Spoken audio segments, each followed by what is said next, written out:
All right, so today we're diving into a world where less is definitely more.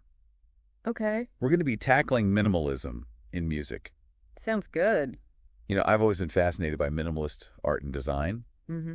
but I never really connected it to music before. Right. So this deep dive is going to be a learning experience for both of us. Awesome. Luckily, we've got a fantastic episode of the Classical Crescendo Podcast called The Minimalist Movement, Glass and Reich to guide us. Okay. We're going to kind of unpack the whole movement and focus specifically on these two giants, Steve Reich and Philip Glass.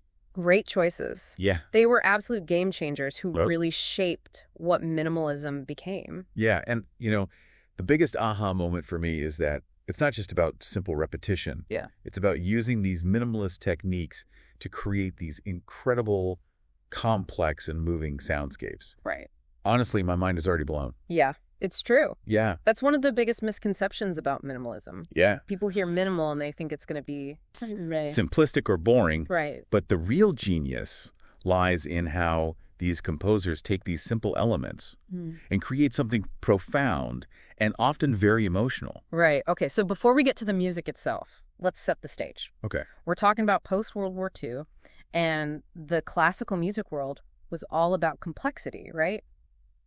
Yeah, it was a time of really intense experimentation Right. and intellectual exploration in music. Yeah. Think about it. The world had just gone through this massive trauma, Mm-hmm. and artists were searching for new ways to express themselves, Okay. to break free from the past. Mm-hmm.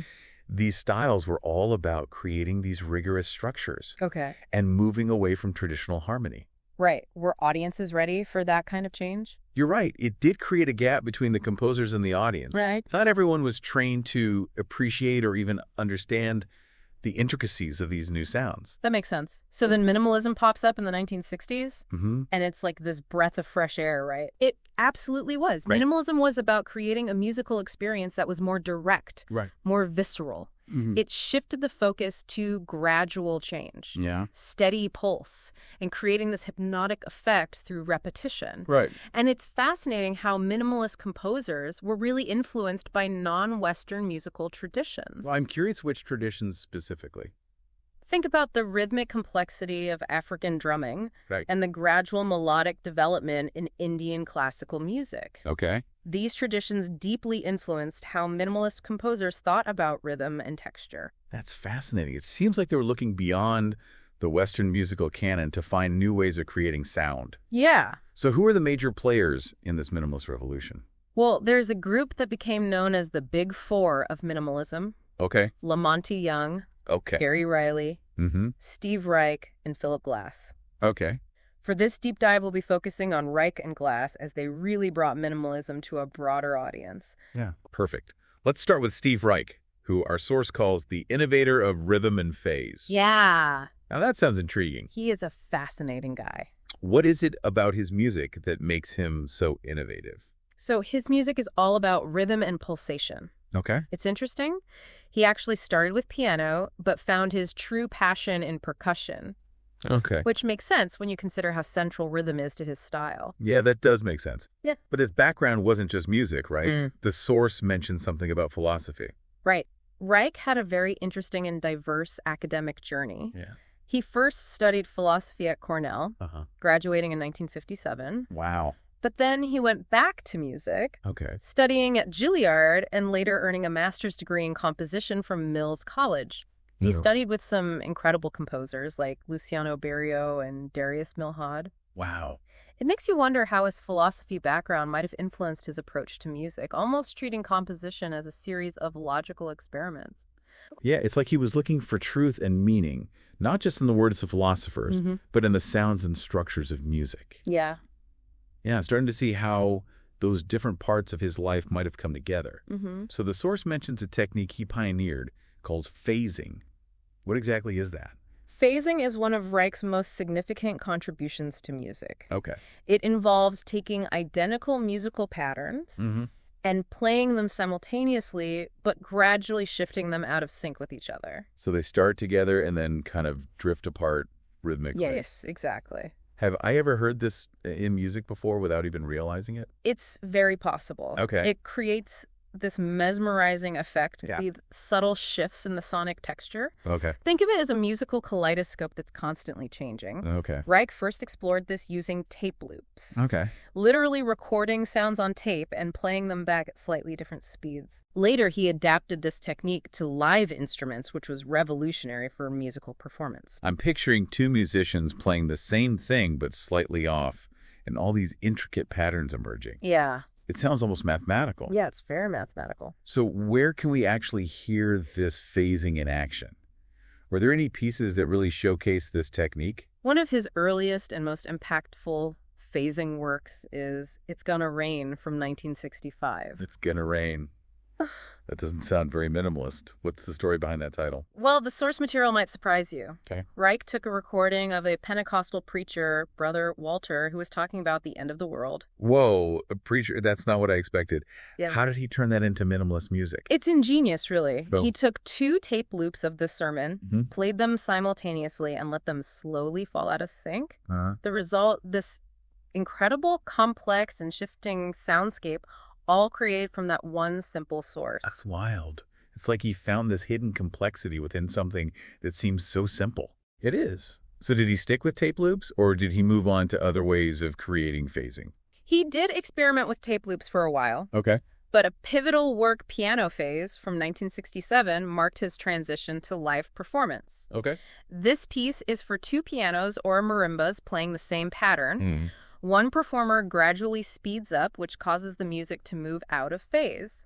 Oh, that sounds incredibly challenging. It is very challenging. The level of precision and coordination that must take, It does. but it also makes it so much more exciting to experience live. Exactly. It takes phasing from an abstract studio experiment to this captivating live performance. Right. Then in 1976, he composed what many consider his masterpiece, music for 18 musicians. Okay, 18 musicians. That's starting to sound less minimal to me. Right, right. What's going on in this piece? Well, minimalism doesn't have to mean minimal instrumentation. Okay. This piece actually uses a really diverse ensemble, All right. voices, strings, woodwinds, pianos, and a whole percussion section.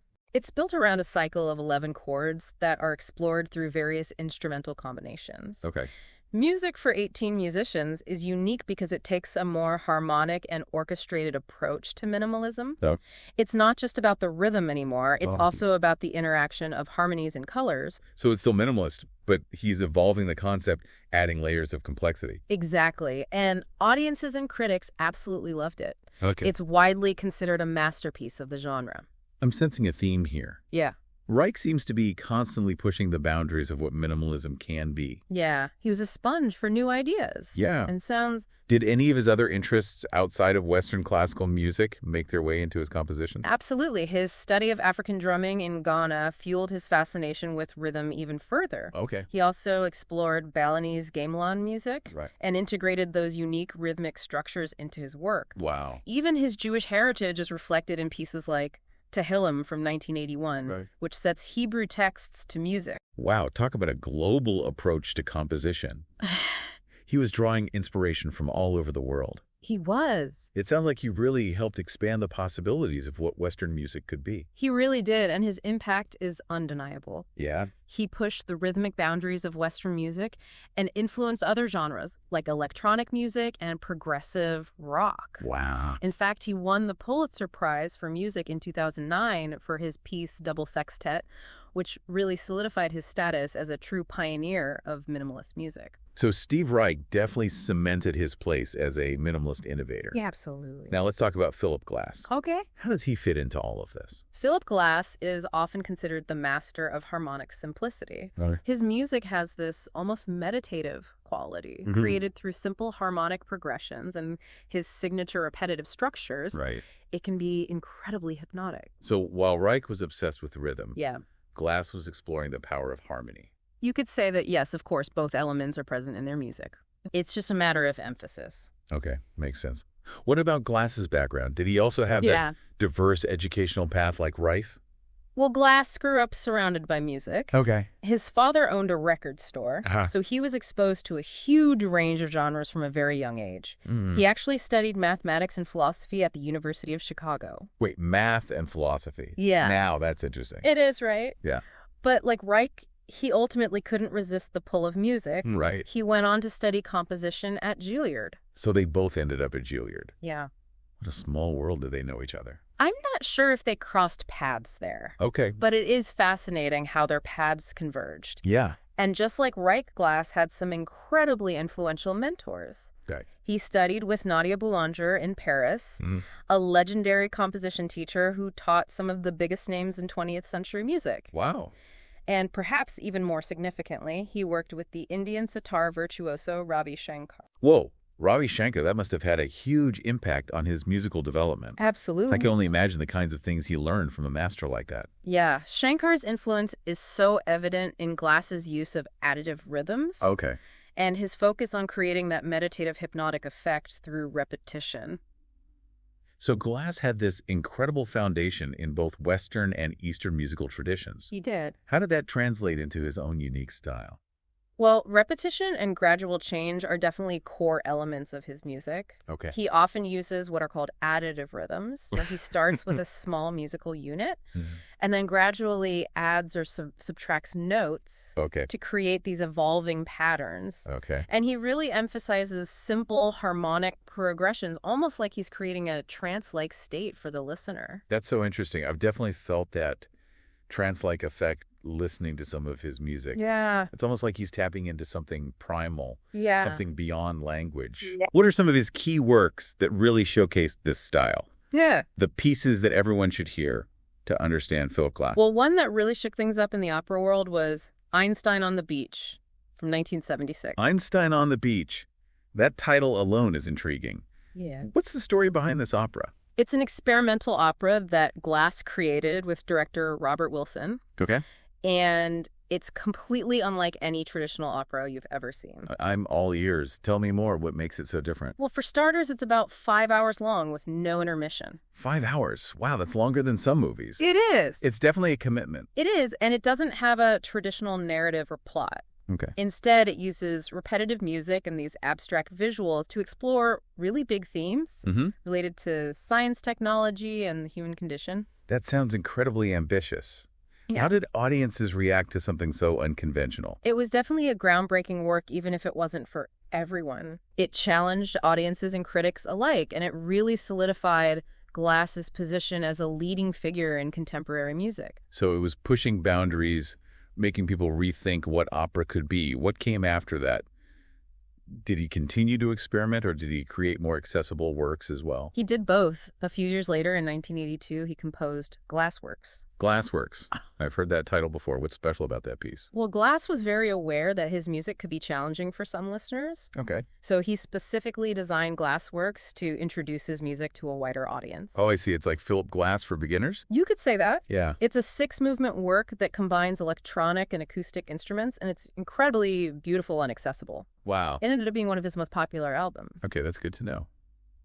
I'm going to have to check that one out myself. It seems like he was really trying to bridge that gap between the experimental and the accessible. He was, and then also in 1982, Glass composed the score for a truly mesmerizing film called Koyaanisqatsi. Koyaanisqatsi. I've actually heard of that one. It's that experimental film with the stunning visuals of nature and cityscapes, right? That's the one that was directed by Godfrey Reggio, and it's all about the complex relationship between nature and modern society, exploring that tension between the natural world and the human-made world. Yep. And Glass's score is just perfect for it. What makes the score so perfect? How does his music enhance those visuals? He uses these repeating motifs and evolving textures that intensify the visual impact of the film. Okay. It's almost like the music is propelling the narrative forward, even though there's no dialogue. Right. It's really a fusion of sound and image. That's so cool. It sounds like a completely immersive experience. So we have this experimental opera, a more accessible work like Glassworks, and now a groundbreaking film score. Yeah. It's clear that Glass was making waves in both the opera and film world. He was incredibly prolific, working across so many different mediums. Okay, so we've talked a lot about Steve Reich and Philip Glass individually, but how do they compare to each other? I'm curious to hear how their approaches to minimalism differed. Well, it's important to remember that they were both key figures in the minimalist movement. Yeah. They shared a foundation in repetition. Okay. They were both influenced by non-Western music. Yeah. And they both really challenged the conventions of Western music, and they were both incredibly collaborative, working with artists from all sorts of disciplines. So there were a lot of similarities, but the source hinted that they had distinct approaches to minimalism. Yeah. What were some of the key differences? One of the biggest differences is in their focus. Okay. Reich, as we discussed, was fascinated by rhythm and those complex phasing techniques. Right. Glass, on the other hand, was drawn to harmonic progressions and melodic development. So it's like Reich was building his music from the ground up, starting with the rhythm. You could say that, yeah. While Glass was more focused on the overall shape and feel of the piece through harmony. Yeah, that's a great way to put it. And this difference is also reflected in the overall aesthetic of their music. Okay. Reich's music is often perceived as more intellectual and process-oriented. Okay. Almost like you're listening in on a musical experiment in progress. Right. Glass's music, however, is often seen as more emotive and theatrical. Okay. He's not afraid to use dramatic shifts and a wider dynamic range. That's really interesting. I can hear that contrast in their music now that you mention it. Did this difference in their approach influence how the public perceived them? I think it did. Did one achieve more mainstream success than the other? It did have an impact. Okay. Glass achieved wider mainstream recognition, partly due to his work in film and his collaborations with popular artists. Okay. He was more willing to cross over into the pop world and bring his minimalist ideas to a larger audience. Yeah. Reich, on the other hand, maintained a more academic and avant-garde reputation, although his music is no less influential. It's fascinating how two artists who are part of the same movement can have such distinct trajectories. Yeah. And I think understanding both their similarities and their differences enriches our appreciation of their individual contributions to minimalism and contemporary music as a whole. Absolutely. They both brought something unique to the table, and their impact is still felt today. So beyond these two giants, what was the broader impact of minimalism on music and culture in general? Did it stay confined to the classical world, or did it spread to other genres? Well, minimalism really opened up a whole new world of possibilities for composers. Okay. It introduced new compositional techniques and paved the way for later movements like post-minimalism, which incorporated more complexity while still retaining some of the core principles of minimalism. So it wasn't just a fleeting trend. It actually influenced how people thought about writing music. Exactly. It left a lasting legacy, and its influence wasn't limited to the world of classical music. Minimalism also found its way into mainstream popular music. You can hear elements of it in rock pop and even electronic music. Really? Yeah. Which artists come to mind? I'm trying to think of examples where I might have heard minimalist influences without even realizing it. Well, bands like Radiohead are known to incorporate minimalist elements into their music, particularly in their more atmospheric and experimental tracks. Okay. And composers like Brian Eno, who has worked with everyone from David Bowie to U2, Wow, have openly cited minimalism as a major influence on their approach to sound and texture. Wow, that's amazing. I never would have guessed. Yeah. It seems like minimalism has infiltrated just about every genre of music. Yeah. What about film and media? I feel like I've definitely heard minimalist music in movie soundtracks. You're absolutely right. It just seems to fit so perfectly with certain moods and atmospheres. Minimalist music's atmospheric qualities make it ideal for film scoring. Yeah. It can create tension, suspense, and even moments of quiet beauty. Some of the biggest names in film scoring, like Hans Zimmer, have embraced minimalist techniques in their work. That's so cool. It's like minimalism has gone mainstream without us even realizing it. Yeah. So we've talked about how minimalism has impacted music across genres. Yeah. But what about its cultural impact beyond the musical realm? That it influenced other art forms, other ways of thinking? That's where it gets really fascinating. One of the most interesting aspects of minimalism is its connection to mindfulness and meditation. The repetitive and gradual nature of the music lends itself to creating a calm and focused state of mind. Yeah. It's almost like a sonic mantra. You know, that makes a lot of sense. It's like the music creates this steady pulse, this anchor that helps quiet your mind and bring you into the present moment. Exactly. And that can be so valuable in our fast-paced, information-saturated world.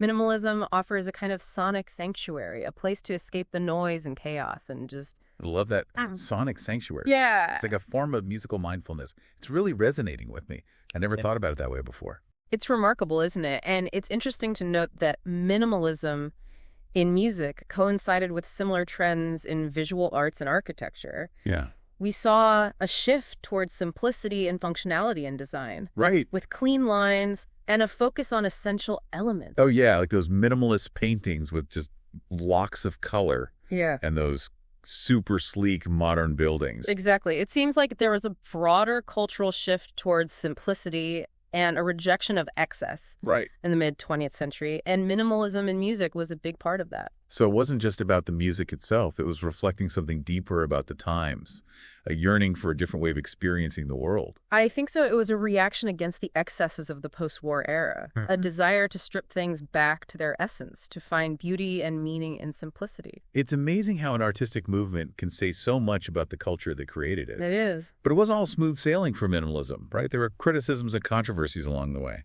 Yeah, not everyone embraced minimalism with open arms. What were some of the things that people pushed back against? And some of the criticisms were pretty harsh. Yeah. One of the most common complaints was that the music was simply too repetitive and monotonous. Okay. Critics argued that it lacked the thematic development and emotional range of traditional classical music. So it was seen as too simplistic and emotionally flat. Mm-mm. But wasn't that missing the point? Wow. Maybe minimalism's power lies in how it sustains a single emotion or idea, allowing the listener to really sink into that feeling. That's a really interesting point, and it's something that we should explore further. But first, let's take a quick break and come back to unpack these criticisms and delve into the emotional depth of minimalist music. Sounds good. You know, it's funny how those criticisms about minimalist music, being too simple or lacking emotional depth, actually reveal something really interesting about how we listen to music. I'm intrigued. Tell me more. What are we missing? Well, think about it this way. Traditional Western classical music often relies on these big dramatic shifts in emotion, these soaring melodies, and these complex harmonic progressions. It's like a roller coaster ride for your ears, right? Yeah, I could see that it's all about those peaks and valleys of emotion, those dramatic climaxes. Exactly. But minimalism takes a different approach. It strips away all of that excess and focuses on a few core elements, allowing those elements to unfold and evolve gradually over time. It's less about the fireworks. And more about the subtle nuances. The tiny shifts in texture and harmony that can have a really powerful cumulative effect. That makes so much sense. It's like instead of bombarding you with all these different emotions at once, it's inviting you to really listen deeply and let the music wash over you, to experience a single emotion or idea in a much more sustained and profound way. Precisely. And that can be incredibly powerful, especially in a world that's constantly vying for our attention, where we're bombarded with information and stimulation from all sides. Minimalism offers this space for reflection, for contemplation, for a deeper kind of emotional engagement. It's like a sonic meditation. A way to quiet the noise and tune into something deeper within ourselves. Exactly. And I think that's one of the reasons why minimalist music continues to resonate with audiences today, even decades after its emergence. It offers something that's both timeless and incredibly relevant to our modern lives. I'm starting to understand why those initial criticisms might have missed the mark. It's not about lacking emotion. It's about experiencing emotion in a different way. Exactly. A more subtle and introspective way. Exactly. It's like comparing a raging river to a still lake. Both are beautiful and powerful in their own way. I love that analogy. It really captures the essence of that difference in approach. Now, I'm curious, how did Reich and Glass themselves respond to those criticisms? Did they just ignore them or did they take them to heart? They were both very aware of the criticisms. And they certainly didn't shy away from engaging with them, but instead of becoming defensive or changing their style to appease their critics, they both continued to evolve their music, incorporating new elements and influences while staying true to the core principles of minimalism. So they were listening, but they weren't letting those criticisms dictate their artistic vision. Exactly. They were confident in their approach, and they continued to push boundaries and explore new sonic territory. That's inspiring. It shows a real commitment to their art. Now, I'm sure there's some listeners out there who are intrigued by all of this, who are curious to dive into the world of minimalist music. But maybe they don't know where to start. What would you recommend for someone who's new to minimalism? Where should they begin their listening journey?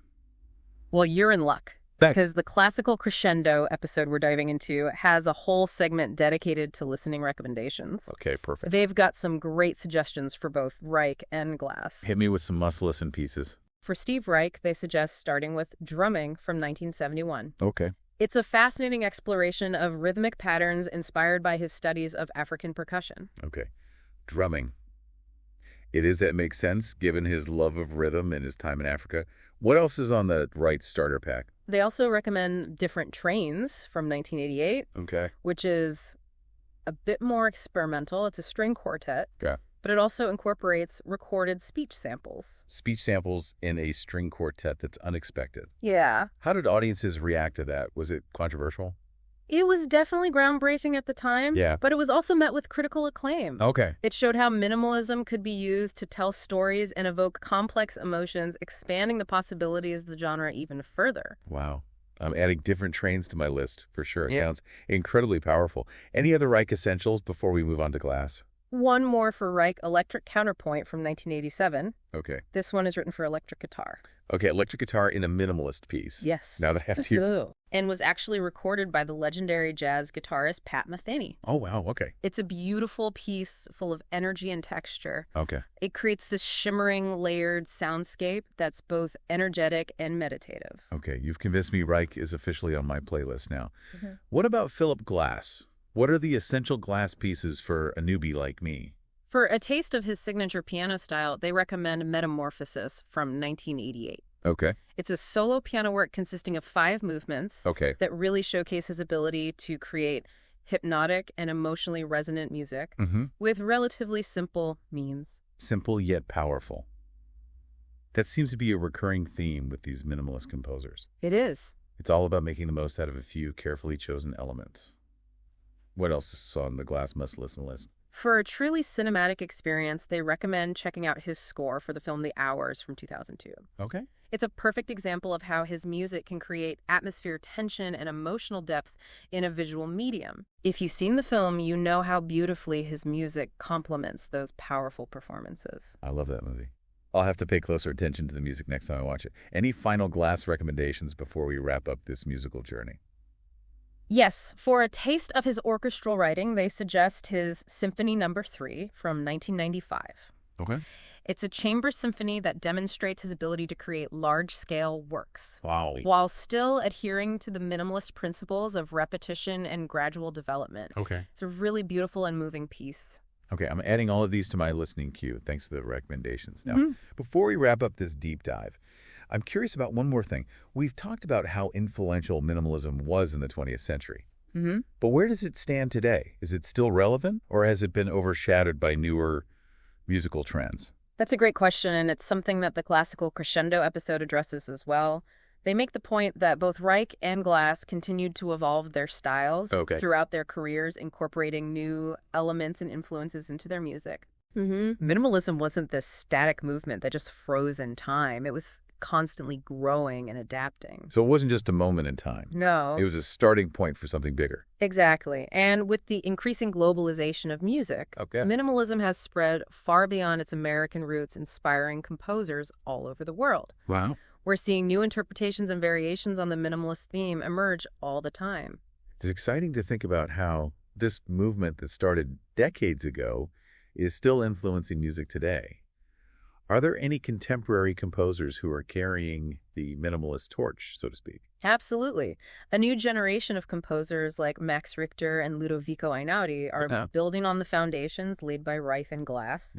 While also bringing their own unique voices and perspectives to the genre, they're exploring new sonic landscapes and pushing the boundaries of minimalism even further. That's so cool. It sounds like minimalism is very much alive. And, well, what about technology? Has that played a role in how minimalism is developing? Absolutely. The rise of electronic music and digital audio workstations has opened up a whole new world of possibilities for minimalist composers. They can create sounds and textures that would have been impossible to achieve with traditional instruments, and they can manipulate and layer those sounds in incredibly intricate ways. I can only imagine the kinds of sonic landscapes they're creating. It seems like technology has always been a driving force in musical innovation, pushing artists to experiment and explore new sonic possibilities. It has, and minimalist composers have definitely embraced those possibilities, pushing the boundaries of the genre even further. I'm curious, do you think minimalism still has the same power to connect with listeners today as it did back in the 20th century? Or has our relationship with music changed so much that it no longer resonates in the same way? That's a really thought-provoking question, and I think the answer is a resounding yes. I believe the core principles of minimalism that focus on simplicity, repetition, and gradual development still resonate deeply with contemporary audiences, maybe even more so today, in a world that's so often overwhelming and chaotic.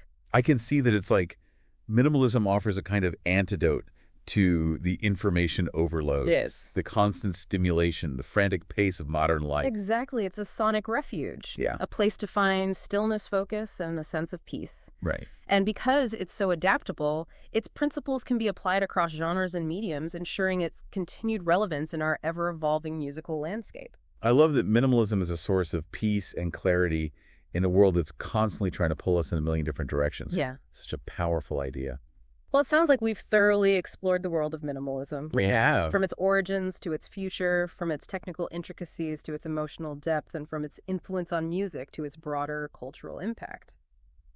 We have covered a lot of ground. Yeah. And I think we've equipped our listeners with everything they need to continue their own exploration of this fascinating musical movement. Yeah. But before we conclude this deep dive, I think it's important to leave our listeners with something to ponder. Something to spark their own curiosity and guide their listening journey. Yes, a final thought to send them off on their minimalist adventure. What should it be? Well, we've talked a lot about the techniques, the history, the cultural context of minimalism, but I think the most important question is, how does minimalist music make you feel? Okay. Does it bore you, or does it draw you in? Does it leave you feeling cold and indifferent, or does it evoke a deep sense of peace, contemplation, or even excitement? That's a fantastic question. It's like we're inviting the listener to go beyond the intellectual understanding. Right. And really connect with the music on a visceral level, to let it wash over them and see what emotions and sensations arise. Exactly, because ultimately music is about feeling, isn't it? Yeah. And I think minimalist music in its own unique way has so much to offer in that regard. It's all about surrendering to the experience, letting go of expectations, and allowing the music to take you on a journey. Beautifully said. I think that's a perfect note to end on. We've explored the world of minimalism from every angle, and now it's up to our listeners to take what they've learned and embark on their own sonic adventures. I couldn't agree more, and I hope this deep dive has not only provided them with knowledge, but also sparked a genuine curiosity and perhaps even a newfound appreciation for this amazing and enduring musical movement. Me too. Yeah. So to our listener, we encourage you to explore the works of Steve Reich, Philip Glass, and the many other composers who have contributed to this rich tapestry of minimalist music. Listen with open ears, with a curious mind, and most importantly, with an open heart. You might be surprised at what you discover. Until next time, keep those ears tuned and those minds engaged, and remember, sometimes less truly is more. I love that this has been the deep dive signing off. Happy listening. You know, it's funny how we were just talking about minimalist music and how it makes you feel. Right. It's so easy to get caught up in the technical details or the historical context. But at the end of the day, music is a deeply personal experience. Yeah. It really is. It goes beyond just understanding the notes on a page. Right. It's about how those sounds make you feel. Right. What they evoke within you. Exactly. So let's bring this back to our listener. Okay. What are some of the emotions that minimalist music might actually bring up for people? Well, everyone experiences music differently. Right. But some common themes that emerge with minimalism are feelings of tranquility, a sense of focus, even a meditative state. Right. That repetitive nature can be very grounding. Yeah, that makes sense. It's like the music creates this steady pulse. Right. This anchor that helps quiet your mind and bring you into the present moment. Exactly. Sounds like a sonic mantra. Exactly. And that can be so valuable in our fast-paced, always-on world. Right. Minimalism offers a kind of sonic sanctuary, a place to escape the noise and chaos and just be present. I love that idea, sonic sanctuary. It's like a form of musical mindfulness. It is. Yeah. I'm starting to understand why so many people find it so calming and restorative. It really can be. And it's not just about that stillness either. Okay. The gradual changes, the subtle shifts and patterns and harmonies can also create a sense of anticipation, A feeling of something unfolding slowly and deliberately. It's like a musical journey. Yeah. A gradual evolution of sound that keeps you engaged and intrigued. Exactly. And that journey can be quite emotional, even if the music isn't overtly expressive in the traditional sense. Right. The simplicity actually allows for a different kind of emotional connection. Yeah. One that's perhaps more subtle and nuanced. So it's not about those big dramatic swings of emotion. Right. But rather a more sustained, introspective feeling like you're slowly sinking into a particular mood or atmosphere. That's a beautiful way to put it. Yeah. It's like the music is inviting you to slow down, to really listen deeply, and to allow those emotions to emerge gradually. Okay. Like ripples on a still pond. I love that imagery. Yeah. It really captures the essence of what minimalist music can offer. Yeah. Now, going back to that provocative question you posed earlier, do you think minimalism's focus on simplicity limits its emotional range? Or does it actually allow for a deeper connection to a single emotion or idea? That's the question, isn't it? And there's no easy answer. Yeah. It really depends on the listener and their own personal preferences and experiences. Of course. But I'm curious to hear your take on it. Sure. What are your thoughts? Well, I think minimalism can be incredibly powerful in its ability to convey a specific mood or feeling. Okay.